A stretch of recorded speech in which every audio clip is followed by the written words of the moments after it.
that you are here. Today's topic for Word Wednesday is relationship mindset. At this age and time, this is a really important topic that should be discussed. So let's get started. Ready, set, Jesus.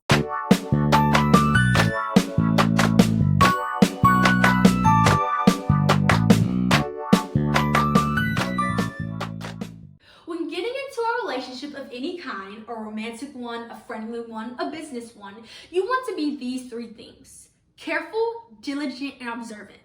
Careful, making sure of avoiding potential danger, mishap, or harm. Cautious. Diligent, having or showing care and consciousness in one's work or duties. Observant, quick to notice things. If you aren't these three things, you will have a relationship like Samson and Delilah. Do these names sound familiar to you? If you don't know or vaguely remember, Samson was a Nazarite and married a Philistine girl named Delilah. Samson failed to look beyond her outside features and look at her heart. Was she kind? Was she caring? Did she love the Lord? These are a few questions that Samson should have asked. Samson wasn't careful when marrying her. The Bible says he saw Delilah, and immediately the next verse is Samson asking his parents to get her as his wife. You can find this in Judges chapter 13, verses 1 through 2.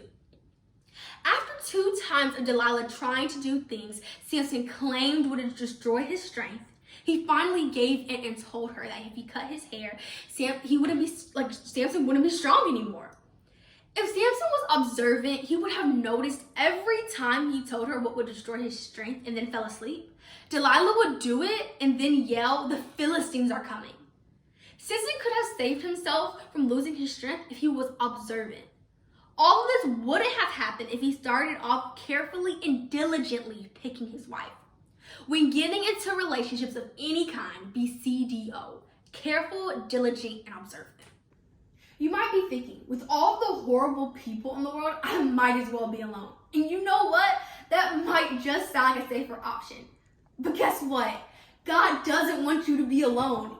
Even though God is here and for you, He wants you to have other relationships. Did you notice in the book of Genesis how God made Adam, then made Eve, so that He could have a partner? God has someone for all of us, whether that's a friend, someone romantically, business-wise, and more. If you go to the book of Ruth, you will encounter at first a sad story, but it only gets better from there. Naomi was a woman full of grief. Her husband and her 2 sons had died, and she decided to travel back home to Bethlehem from Moab. She had 2 daughters-in-law and told them to return to their father's house. But one of them, sweet old Ruth, wouldn't. She begged Naomi to let her stay with Ruth. She wanted to travel back to Bethlehem with her. One day while Ruth was gathering wheat from some land in Bethlehem, she met Boaz. He owned the field. He owned the field that she was plowing on. Boaz fell in love with Ruth. After a series of events, they eventually got married. At first, I thought, Ruth had Naomi. Why did she also receive Boaz? I came up with these 2 hypotheses. One, either God puts multiple people in your life to be with you, or He gives you no one, because that's the season He just wants it to be you and Him. He wants to walk through that storm with you, walk through that battle, go through, or just spend extra time with you, filling your cup and having it overflowing. I also thought of something that I heard from one of my favorite pastors a few years ago. Remember, God made everyone, but not everyone is for you. Such powerful words, and they have stuck with me from all that time ago. But if you really think about the truth of the matter is, God made everyone fearfully and wonderfully made. Everyone is a masterpiece, but not everyone who God made is for you. There are tons of people on this earth, and we each all have a purpose. And some of our purpose, and a part of our purpose while we're walking through it, we will come into other people's path, come into their walk, their plan. While they're walking out their own purpose, we come into it while navigating ours. And sometimes we'll be there for a little while with them and maybe be a blessing unto them, or stay for longer and help them navigate through things through their own path, be a blessing in disguise. But just remember, throughout life, people will come and people will go. But not everyone who comes is for you. No matter what, In your relationship, take your time. Don't let those new acquaintances rush you to call them best friend. Have you ever met someone and after just 5 minutes, you're like, no, we clicked, we're best friends?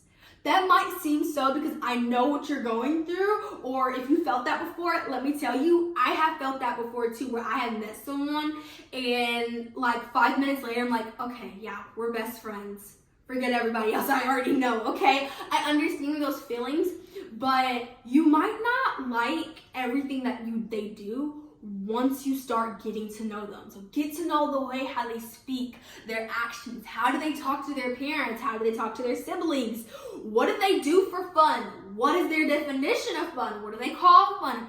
All those types of things are great ways to base where you want to be with them. Do you want to be acquaintances? Do you want to be friends? Do you want to be best friends? And most importantly, number one, do they love the Lord? Do not let anyone rush you. Go as fast as you want. Go as slow as you want. Okay, ladies and gentlemen, the big one. Don't let the opposing sex, someone you like, rush you into a romantic relationship. You go as slow, as fast as you want to go.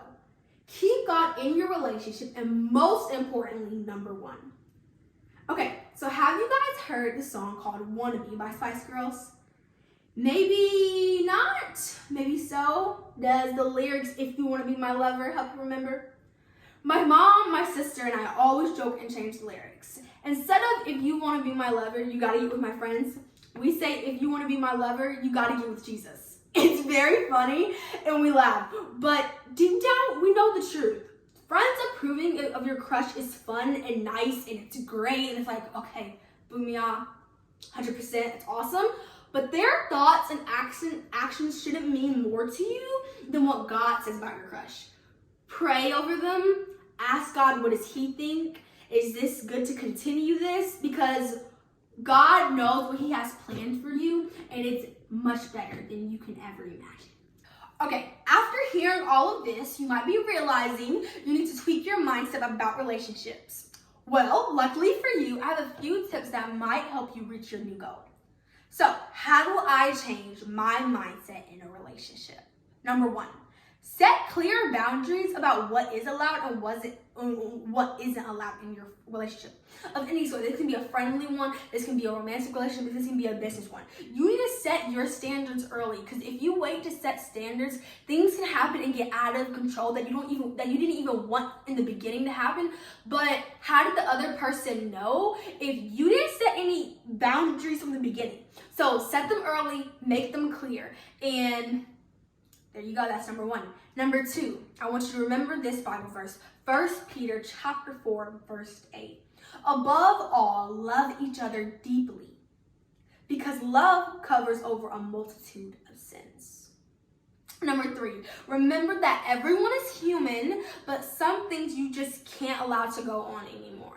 Humans, we all make mistakes. We all fall short of the glory of God, but some things are just a no. I don't know what's a no for you. My no can be different from yours. Your no can be different from mine. But you can base your no off of the boundaries that you set with your friends. So remember that everyone is human, but some things you just, no, sorry, honey, not happening. 4, try to think, what would Jesus do?